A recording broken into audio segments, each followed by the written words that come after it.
Halo, assalamualaikum warahmatullahi wabarakatuh. Terima kasih ya udah ngeklik video ini. Nah, sebelumnya perkenalin nama aku Salsa Melani. Di sini aku bakalan ngejelasin tentang unsur halogen atau golongan 7A pada sistem periodik. Nah, sebelum mulai videonya, jangan lupa ya untuk like, subscribe, dan selamat mendengarkan. Nah, oke, langsung masuk aja. Di sini ada poin-poin penting yang bakalan aku sampaikan, yaitu yang pertama itu sifat fisika, sifat kimia, kelimpahan, cara pembuatan, manfaat. Nah, sebelum masuk ke poin-poin yang aku udah sebutin tadi, apa sih unsur halogen itu? Nah, jadi unsur halogen adalah unsur-unsur non-logam yang reaktif, yaitu terdiri dari fluor, klorin, bromin, iodin, dan astatin. Nah, di sini astatin adalah unsur radioaktif dengan waktu hidup atau lifetime yang sangat singkat dan mudah meluruh menjadi unsur lain. Nah, secara umum unsur halogen ini bersifat toksik dan sangat reaktif. Nah, toksisitas dan reaktivitas halogen menurun dari fluorin sampai iodin. Nah, oke, langsung aja masuk ke poin yang pertama, yaitu sifat fisika. Nah, dalam satu golongan ini dari fluorin sampai iodin, jari-jarinya itu meningkat. Nah, mengakibatkan interaksi antar atom semakin kuat, sehingga bisa dilihat di tabel, yaitu titik didih dan titik lelehnya itu meningkat. Nah, fluorin adalah gas berwarna kekuningan, klorin gas berwarna hijau pucat, bromin cairan berwarna merah kecoklatan, dan iodin merupakan padatan merah kecoklatan. Nah, untuk energi ionisasi dalam satu golongan 7A ini semakin ke bawah itu semakin menurun, dan demikian halnya dengan keelektronegatifan dan potensial standar reduksinya. Ini berarti fluorin paling mudah tereduksi, sedangkan iodin paling sulit tereduksi. Nah, lanjut ke poin selanjutnya, yaitu sifat kimia. Nah, di sini semua halogen itu mempunyai elektronegativitas. Nah, halogen pula merupakan konduktor panas dan listrik yang amat buruk lepas dari keadaan fisik mereka. Nah, mereka mendapatkan elektron sangat cepat yang membuat mereka paling reaktif dari semua unsur. Halogen pula sangat mudah terdisolasi menjadi partikel atom dan bisa menggabungkan dengan unsur sekitarnya untuk membentuk senyawa.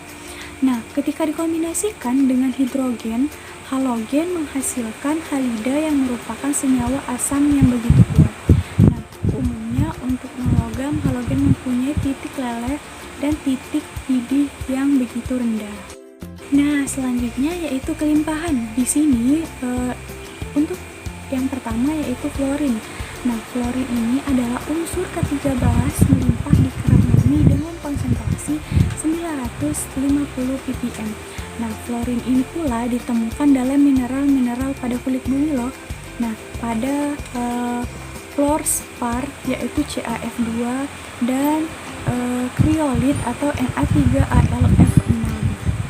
Nah, selanjutnya itu ada kelimpahan dari klorin. Nah, klorin ini ditemukan di alam sebagai gas Cl2. Nah, senyawa dan mineral seperti kamalit dan sulfit. Nah, klorin ini pula ditemukan dalam kerak bumi sebagai mineral ion-ion klorida seperti batu garam NaCl, karnalit KCl, MgCl2, 6H2O, dan kloroalgirit atau AgCl juga terdapat dalam air laut. Nah, unsur selanjutnya yaitu bromin. Di sini bromin terdapat sebagai bromide, yaitu sebagai garam magnesium dan garam logam alkali dalam air laut.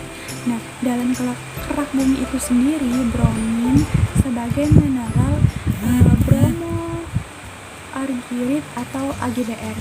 Nah, tahu nggak sih kalau bromin ini ditemukan di perairan laut mati dengan kadar 4.500 sampai 500 ppm. Nah, garam bromin ini juga diperoleh dari Arkansas. Selanjutnya adalah kelimpahan dari iodin. Nah, tahu nggak sih kalau iodin ini ditemukan dalam jumlah berlimpah sebagai garam NaIO3 di daerah Chili di Amerika Serikat ya. Nah, iodin ini ditemukan dalam senyawa NaL terdapat pada sumber air di Watu Dakon di Mojokerto. Nah, iodin juga terdapat di kerak bumi dengan konsentrasi 0,14 ppm, sedangkan di air laut kelimpahannya sebesar 0,052 ppm. Nah, selanjutnya yaitu unsur astatin. Nah, astatin itu sendiri kelimpahannya di kerak bumi sekitar 25 gram pada waktu tertentu. Nah, astatin merupakan unsur radioaktif pertama yang dibuat sebagai hasil pemboman bismut dengan partikel-partikel alfa. Nah, poin penting selanjutnya yaitu cara pembuatan.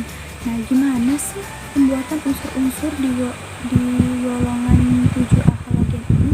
Yang pertama itu ada fluorin. Fluorin ini dibuat dari elektrolisis asam klorida. Dalam elektrolisis ini dihasilkan gas H2 di katoda dan gas F2 di anoda. Nah, lalu selanjutnya yaitu pembuatan klorin. Nah, pembuatan klorin ini dilakukan dengan dua cara, yaitu cara yang pertama reaksi redoks. Dalam laboratorium, klorin dibuat dengan mengoksidasi ion klorida. Nah, lalu cara yang kedua yaitu cara elektrolisis klorin dibuat dengan mengelektrolisis larutan natrium klorida atau NaCl pekat dengan menggunakan elektroda inert. Nah, selanjutnya yaitu bromin. Di sini bromin juga terdapat dua cara untuk pembuatannya loh. Cara yang pertama yaitu dengan reaksi redoks. Nah, bromin dibuat dengan cara mengoksidasi ion bromida dengan klorin.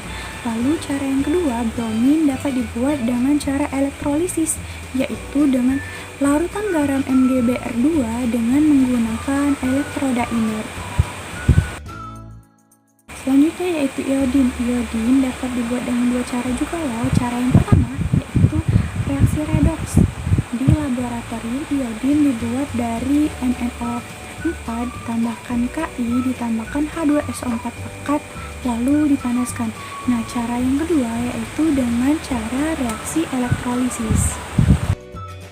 Nah, poin penting selanjutnya yaitu manfaat. Di sini di setiap unsur itu memiliki banyak banget manfaatnya. Untuk unsur yang pertama yaitu fluorin. Fluorin ini ya manfaatnya yaitu di senyawa fluorokarbon atau CFC, yaitu sebagai zat yang digunakan untuk pendingin kulkas dan AC. Lalu ada pula garam fluorida, yaitu sebagai campuran dalam pasta gigi untuk mencegah kerusakan gigi. Nah, yang ketiga yaitu ada hidrogen fluorida atau HF. Nah, gunanya ini untuk membuat tulisan. Nah, selanjutnya klorin. Klorin ini juga banyak manfaatnya, yaitu bisa sebagai penyedap makanan pada NaCl, lalu KCl bisa menjadi pupuk, HCl bisa membersihkan karat dan kerak, lalu NaClO sebagai pemutih, kalsium hipoklorit yaitu sebagai bahan disinfektan air minum dan kolam renang, lalu bisa juga pemutih pada industri kertas dan tekstil. Nah, selanjutnya yaitu bromin. Nah, bromin ini ada yang namanya etilen bromida atau C2H2Br2. Nah, gunanya ini sebagai bahan adiktif pada bensin.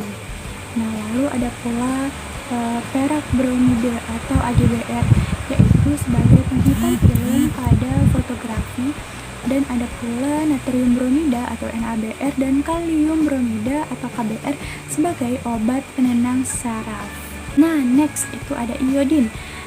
Iodin juga banyak manfaatnya, seperti iodoform ini sebagai antiseptik dan obat bius. Lalu ada larutan iodin dalam alkohol alkohol atau tempur iodin ini sebagai antiseptik luka.